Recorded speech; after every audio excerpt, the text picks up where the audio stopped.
to my brand new show called Give Me the Facts.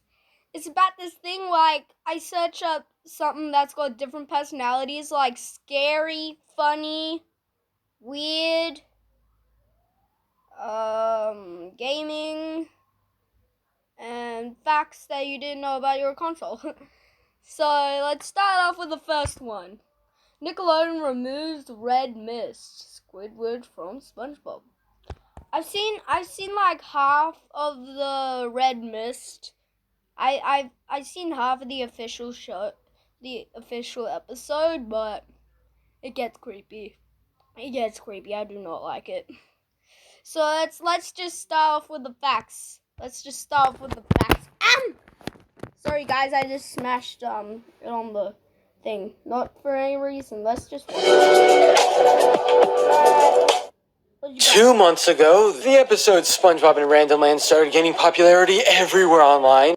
I'm gonna say, this man actually sounds like Mr. Cheese right now.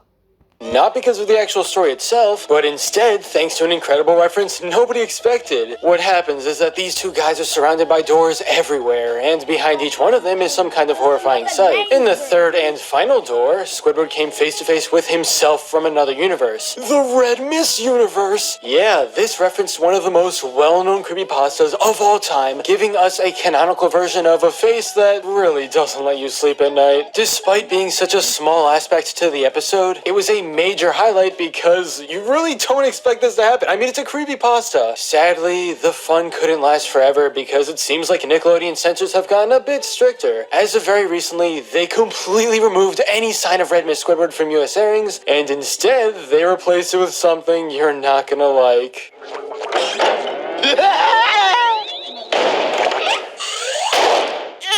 Oh, this place is a nightmare! Oof, that actually sucks. It's bad enough that the censors removed the original scene, but now it just feels incredibly lazy. This is what seemed to make more sense in the context of the episode, so why did you remove it? Baby Squidward pooping his pants might have been funny if it didn't replace such a god-tier reference, but that's all up to Nickelodeon censors, and there's really nothing we can do about it now. They haven't officially revealed why the scene was taken away, but it's almost definitely thanks to the actual creepypasta itself. Connecting a real SpongeBob episode to such a violent story may scare people away, or something like that. I'm most surprised that it took this long for Nick to do something about it. No, wait, scratch that. I'm surprised they even allowed it in the first place. Oh well, rip the reference. It was really cool while it lasted. What are your thoughts on the situation? Should they have kept in Red Mist Squidward, or are you fine with Baby Diaper Squidward? Let's talk in the comments. But anyway, that's all for this video. Subscribe for more awesome cartoon videos. Give a thumbs up and comment below, let me know what you think. Thanks for watching, and I'll see you guys next time. Alright. That's the Red Mist. We're not looking at that. I've actually seen the full episode. I show Red Mist to a 10-year-old. Really. Oh my. That's not what he looks like.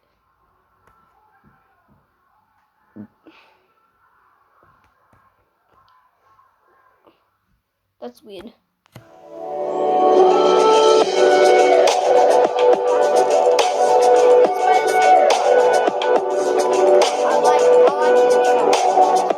You're not the truest of the true Nickelodeon fans if you've never grown up playing Flash games on their website. I'll give you some points for checking out the games based on cartoons, but the real OGs dug a bit deeper and played something even more obscure. Back in the late 90s to early 2000s, Nick made a bunch of small Flash games hosted on their website, nicknamed Clickamajigs.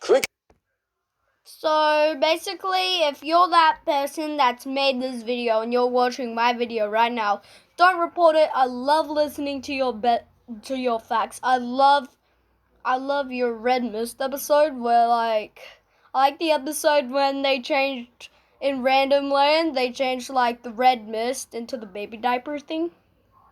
Yeah, I just said that first because you already probably reported it. I'm sorry.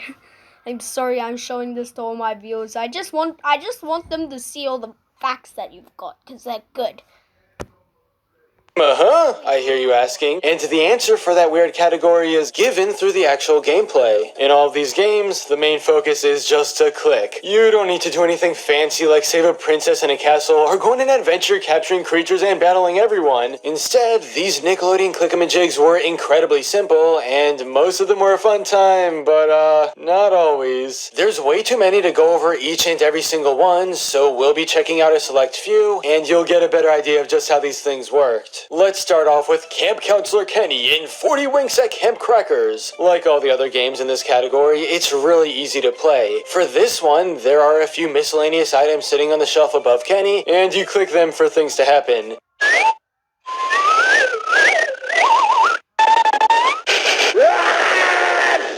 Am I winning the game? This counselor clearly isn't having a good time with everything invading his sleep, but when you're the star of a Nick Clickamajig, you really just have to prepare for the worst. Gum chewing alien. Press his belly to start blowing bubbles. Nick heard the demand for the ability to give gum to aliens, and finally they decided to turn that into a reality. Sweet! The game starts off with him just staring at you disgustingly and very loudly chewing his gum like some obnoxious kid at the back of class. Click his belly to make a gum bubble, which eventually grows to form something, and that's not how gum works at all. After it gets big enough and explodes, we're right back where we started. I'd continue with a further explanation, but that's it. Gotta love Nick Clickamajigs. Hey, remember that cool time when I said you gotta love Nick Clickamajigs? I take that back. It's time to head into the deepest depths of darkness as we tackle the most nightmarish and terrifying Flash game released in this entire category. Black Licorice is what inspired me to make this video in the first place, and you'll see why soon enough. So it starts off really innocent, playing music that's just so happy and fun. Here come the little trick-or-treaters. Aren't they adorable? Be sure to give them lots of their favorite caramel candies. Warning, whatever you do, don't stick these kids with that nasty old black licorice left over from last Halloween. After opening the door, you're met with 3 different kids in costumes, which, by the way, changes a little each playthrough. The concept is super simple. You literally just drag candy pieces into their bags, and they so adorably say thank you. Thank you. Thank you. Aw, how cute. But the real nightmares begin when you pick up a black licorice piece, because after that, there's really no going back. Black licorice?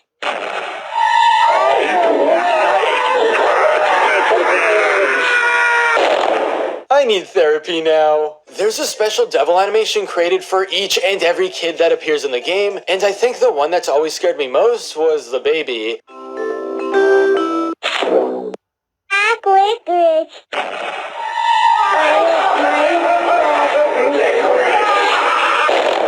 Seriously, everything about Black Licorice is absolute nightmare fuel, and you also have to remember that kids were playing this. What I actually just learned playing this again is that you can send mail to friends in some exclusive content. Just write your name, your friend's name, and finally, your friend's email. This time, no Black Licorice pieces are on the plate, so everything seems completely safe, until you hand out a few of the orange ones, and then... Thank you.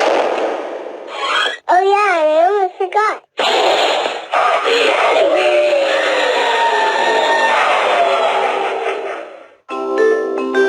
Why is this game so unnecessarily scary? Maybe it's not as bad looking back on it, but I remember being scarred by this as a kid. Let's, lighten the mood with some other Nick Clickamajigs. Okay. Here we have Bully the Bully. Click on the bully to give him a taste of his own medicine. There's really not a whole lot to do in this game, as you click various parts of his body for him to get hurt. Hey!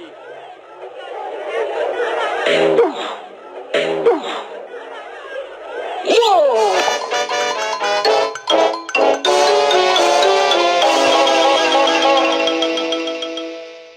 Mario. Family portrait. Wait for this creepily designed family to make some good faces, even though they just blankly stare at the camera, and then the picture's taken, but it always ends up being something that didn't even happen in front of you. I pressed the button enough times to realize that this just led to a predetermined cycle of pictures, and there's a very small amount of them. Let's move on to pull my finger. What do I do? What do I do? The rules are so confusing.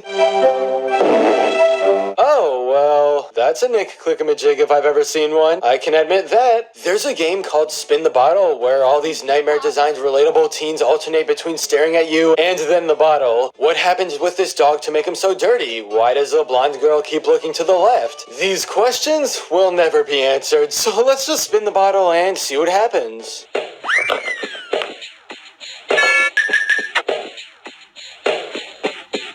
Okay, that's dumb. You literally just keep spinning the bottle until it lands on a girl, and then they kiss the screen for 2 seconds before everything goes back to how it was. Here's the biggest question. Why does this exist? And that's Nickelodeon Clickamajigs in a nutshell. The most memorable one for me will always be Black Licorice, but there's still a ton of surprises waiting for anyone who hasn't experienced these as kids. Just look up the whole list of them on Google and play some yourself. Be warned though, because a few of them are nightmare fuel for no reason. I wish I could forget seeing this. But anyway... So that was the Give Me Facts for today. I'll see you guys in a few hours. I'm gonna make another video. Bye.